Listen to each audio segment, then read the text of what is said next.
Bonjour à toutes et à tous, merci d'être avec nous pour cette table ronde spéciale Patrimonia 2023 consacrée à Natixis IM avec notre invité Stéphane Vontron. Bonjour. Bonjour Vincent. Vous êtes directeur de la distribution externe France de Natixis IM, merci d'être avec nous.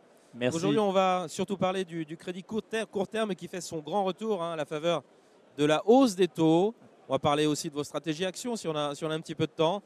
Tout cela avec nos deux experts, c'est le principe de cette émission. Eve-Marie Dion, bonjour. Bonjour Vincent. Vous êtes dirigeante fondatrice de MD Patrimoine et bonjour Benoît Lombard. Bonjour Vincent. Le président de Maison Laplace. Avant toute chose Stéphane, un petit mot de présentation de Natixis IM. On aurait tendance à dire on ne présente plus Natixis, mais quand même pour la forme. On a toujours besoin de présenter sa maison et en particulier Natixis IM pour être totalement honnête. Puisqu'effectivement on a la chance d'avoir une pluralité d'offres au sein de cette grande maison, de nombreuses boutiques. Mais de rappeler qu'en fait, oui, notre capital est détenu par une banque mutualiste, mais qu'en revanche, notre ADN en tant que société de gestion est des deux côtés de l'Atlantique, puisque la moitié de nos actifs sont déployés et gérés aux États-Unis par des sociétés de gestion américaines, des affiliés américains, et qu'au global, on gère 1200 milliards d'actifs emmenés par des spécialistes sur leur classe d'actifs. C'est sans doute une des originalités du modèle d'avoir des experts et des spécialistes à chaque poste, plutôt que des généralistes. C'est un choix éditorial. Beaucoup de boutiques, on pourrait dire que c'est un petit peu difficile de s'y retrouver vu de l'extérieur. Ouais. Notre métier à nous, c'est d'aider nos partenaires, nos clients, les experts à naviguer dans cette gamme et justement leur proposer le meilleur de ces expertises en fonction du contexte. Et effectivement, le contexte pèse pour beaucoup. Vous évoquiez les taux à l'instant, c'est crucial. Alors justement, on entre dans le vif du sujet avec cette première question d'Eve-Marie. Alors sur le fonds que vous souhaitez nous présenter aujourd'hui, vous avez une stratégie entre le monétaire et les fonds datés. Comment s'inscrit votre stratégie dans une allocation globale? Et pourquoi, quel est l'intérêt d'une énième stratégie parmi déjà toutes ces stratégies de taux? Je pense que le premier élément, c'est d'abord de profiter précisément du contexte. On l'a tous en tête, mais je pense que c'est relativement peu exploité à l'heure actuelle dans les produits qui sont proposés aux clients. La courbe des taux est inversée. Donc, ce qui signifie en termes clairs que les taux sont plus attractifs sur la partie courte de la courbe que sur la partie moyenne et longue, là où se proposent et se développent la plupart des encours et la plupart des produits. Donc il y a quelque part une anomalie de ce point de vue-là à les capter. Je pense que c'est important pour nous de proposer justement, juste au-delà du monétaire, eh bien, des actifs qui permettent de capitaliser sur cette inversion de la courbe, qui permettent aussi de se positionner sur un segment sur lequel les spreads de crédit, les surrémunérations sont là aussi un petit peu plus attractive, précisément parce que la cohue, en tout cas l'amalgame, un nombre de produits se positionne sur le moyen terme. Et donc, quelque part, on a une courbe un peu en U, dans laquelle il est aujourd'hui, de notre point de vue, étant donné l'environnement, attractif de se positionner sur le cours pour nos clients. Et c'est au travers d'un produit qui s'appelle Ostrom S-Série Crédit Ultra Short. Il y en a beaucoup. Plus, c'est celui-là? C'est bien celui-là. Les Ultra Short Plus. Vous n'avez rien à trouver. On va l'appeler Ultra Short. D'accord, Ultra Short. Benoît, votre question? Oui, c'est vrai que les taux courts sont extrêmement attractifs. On sait que peut-être que la hausse des taux n'est pas finie et qu'il est peut-être encore pas temps, le temps n'est pas venu, pour parler un français plus correct, de cristalliser, j'allais dire, sur des durations plus longues. Alors, ton fonds, là, votre fonds, il se positionne comment par rapport à cette idée? Précisément, en fait, le mandat, c'est de se positionner sur des maturités entre 6 et 12 mois.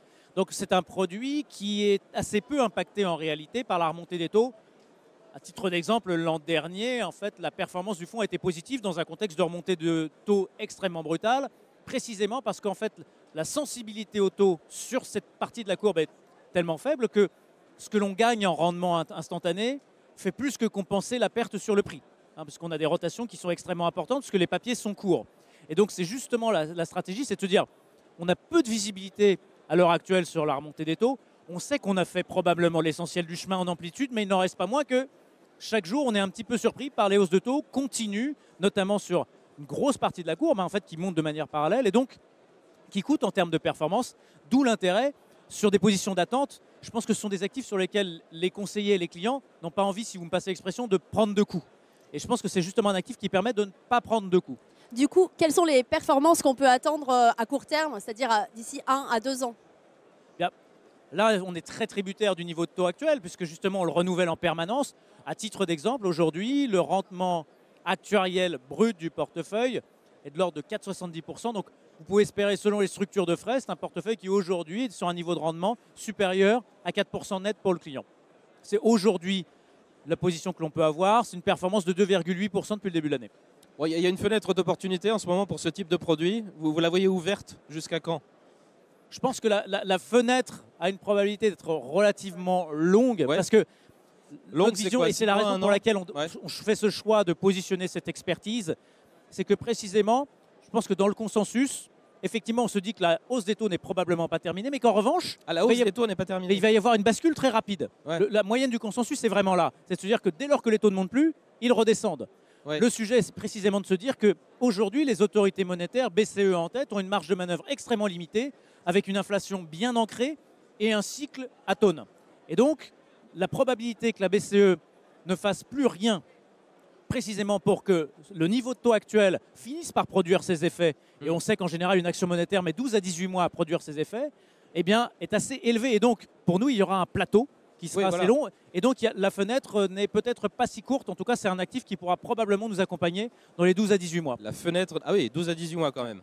Benoît Lombard. Oui, crédit court terme, donc de l'intérêt, encore peut-être pendant un an. Alors ça veut dire qu'à partir du moment où on va se retrouver avec pas de plateau, mais une baisse, puisqu'on aura une baisse, on vend le produit ou on en prend un autre, qu'est-ce qu'on fait? Oui, probablement, il faudra. Alors, je pense que la baisse ne sera pas brutale, puisque l'avantage de ce type de produit, c'est que précisément, on verra une baisse du rendement actuariel instantané. Et c'est là, justement, qu'on verra qu'il y aura des gains en capital. Donc, il y aura une bonne performance et ce sera sans doute une bonne fenêtre de sortie sur une accélération de la perf. Mais oui, absolument. C'est un produit qui n'a pas vocation à rester durablement dans le portefeuille. C'est un produit d'attente qui peut avoir beaucoup de vertus, hein.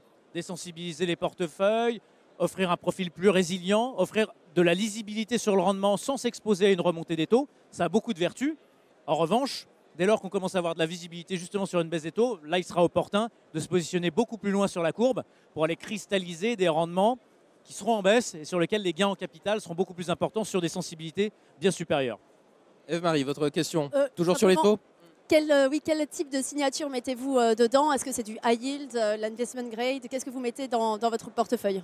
Alors, la note moyenne du portefeuille est investment grade, hein, on est sur du triple B-, mais néanmoins, c'est un fonds qui peut intervenir sur du high yield et du non noté, aux environs d'un tiers à l'heure actuelle. Justement, on a une ouverture qui permet d'aller, quelque part, c'est la contrepartie, c'est que comme on est sur des maturités qui sont extrêmement courtes, on est beaucoup moins sur des sujets de solvabilité que sur des émissions plus longues, et donc ça nous laisse cette latitude pour aller chercher ce petit supplément de rendement que peuvent offrir des émetteurs qui ne sont pas en première ligne, mais néanmoins, on reste quand même entre guillemets, sur le haut du high yield, y compris sur du court terme, hein, l'idée n'étant pas d'aller sur du triple C, mais plutôt de se limiter à du double B+, hein, donc on descend pas très bas quelque part dans la qualité de crédit, pour aller justement, on n'a pas besoin d'aller chercher des notes dégradées à l'heure actuelle pour aller chercher des rendements de bonne qualité. Encore une autre question sur les produits de taux ou on passe aux actions peut-être? Non, mais juste une petite Ouais. dernière.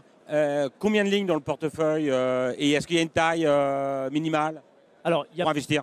Alors, il n'y a pas de taille minimale pour investir. Le fonds est très capacitaire hein, parce qu'il déploie déjà plus d'1,1 milliard d'actifs. C'est une stratégie sur laquelle on a simplement créé une part retail, mais c'est une stratégie institutionnelle qui existe depuis 23 ans, donc sur laquelle il y a déjà de l'historique, de la taille. On est aujourd'hui à peu près sur 70 émetteurs, donc on a un bon niveau de diversification et on a très clairement, on est extrêmement capacitaire sur ce type de stratégie. Donc il n'y a pas vraiment de taille nécessaire. Et je pense que justement, on est bien positionné, c'est-à-dire avec des tailles qui sont suffisantes pour faire des lignes qui sont suffisantes sur ce marché, mais en revanche, on reste assez manœuvrant pour ce type d'actifs. Très bien. Les fonds actions peut-être, parce que c'est une grosse partie de Absolument. votre offre. Et on se demande un petit peu où vont les actions, les bourses. On a fait le plus gros de la performance sur à peine les 6 premiers mois de l'année. Et puis depuis, on hésite. Là, ça baissote hein, depuis quelques jours parce qu'on se dit, on se dit que après avoir espéré que les hausses de taux soient terminées, on se dit maintenant, après la dernière réunion de la Fed, que la Fed n'en a pas terminé. Donc, quelle vision est-ce que vous avez des marchés d'actions? Précisément, je pense que les titres, croissance en particulier, ont très sensiblement réagi à cette politique de la Fed. Et de notre point de vue, ça constitue une fenêtre hein, pour juste se constituer des positions sur le territoire de croissance. Ouais. Je pense, parce qu'en réalité, ce qu'on peut voir, c'est que traditionnellement, dans des cycles en forte décélération, comme c'est le cas à l'heure actuelle, hein, des deux côtés de l'Atlantique, de manière sans doute peut-être plus sensible à terme en Europe, mais partout dans le monde développé, eh bien, il y a toujours une prime de croissance qui se reconstitue. Ce qui est intéressant, c'est qu'on avait eu une surperformance colossale des valeurs de croissance jusqu'au sortir de la crise du Covid. 2022 a été, avec la remontée des taux, l'année du retour en grâce de la value. Il semble que ce mouvement de balancier sans doute était un petit peu loin et qu'aujourd'hui on a complètement, en tout cas dans une très large mesure, détruit la prime de croissance qu'on peut avoir sur des titres qui proposent de la croissance autonome du cycle de manière assez lisible, avec des marges fortes et des structures financières de bonne qualité. Ce sont les triptyques dont on a besoin sur ce segment-là.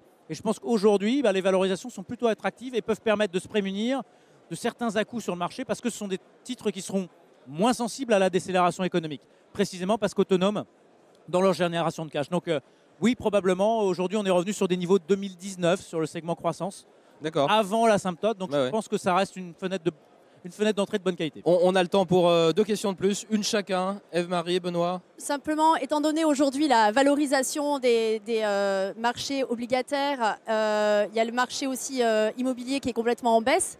Est-ce que sur le marché action, c'est le moment d'y retourner, d'y aller, de continuer à investir? Quelle est votre position là-dessus? Ce qui est très complexe dans les marchés d'actions, c'est que la valorisation instantanée n'est pas nécessairement un bon baromètre. C'est-à-dire que historiquement, on peut prendre l'exemple symptomatique, si on doit parler d'un titre, même si ce n'est pas le sujet de ne pas en faire l'apologie, mais un titre comme Nvidia, qui a tiré la performance des indices depuis le symbole de l'emballement sur l'intelligence artificielle. Ouais. Mais si on regardait la valorisation de ce titre il y a un an, on aurait constaté que c'était déjà extrêmement cher. Est-ce que c'était un bon discriminant pour identifier le levier de performance? La preuve est que non. Alors le sujet, ce n'est pas de dire qu'il ne faut pas regarder la valorisation, mais il faut toujours la mettre en perspective d'un profil de croissance et d'un niveau d'endettement, d'une qualité financière.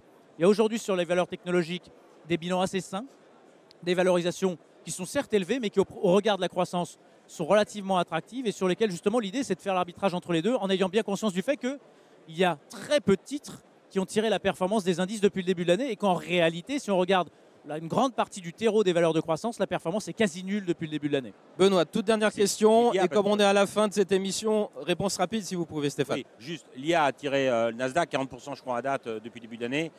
Et puis depuis, mis à part le premier trimestre, le marché est flat.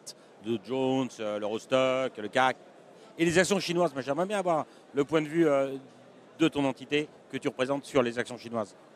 Alors, les actions chinoises, c'est vrai que ce sera un relais nécessaire. La Chine, d'un point de vue économique, est un relais nécessaire pour l'Occident. Un des éléments, un des moteurs qui manque à l'heure actuelle pour prendre le relais, c'est précisément le cycle de croissance chinoise. On voit que les autorités chinoises, à l'heure actuelle, sont relativement timorées dans leur politique de relance. En revanche, ça reste une zone dans laquelle, pour le moment, il n'y a pas d'inflation. Donc, une croissance réelle qui reste d'assez bonne qualité. Les valorisations sont assurément au tapis. Ce qui manque à l'heure actuelle à la Chine, c'est un catalyseur en termes de performance. Pour être très honnête, c'est difficile de l'identifier, mais en tout cas, indubitablement, même si on n'a pas de proposition à l'heure actuelle, les valorisations sont attractives sur ce thème. Et on peut investir sur la Chine au travers d'autres marchés asiatiques, indirectement. Merci beaucoup Stéphane d'avoir été notre invité. Stéphane Vontron, directeur de la distribution externe France de Natixis IM. Merci à nos 2 experts, Eve-Marie Dion, EMD Patrimoine et Benoît Lombard. Maison La Place. Merci à toutes et à tous de nous avoir suivis. Très bon Patrimonia 2023. À très vite.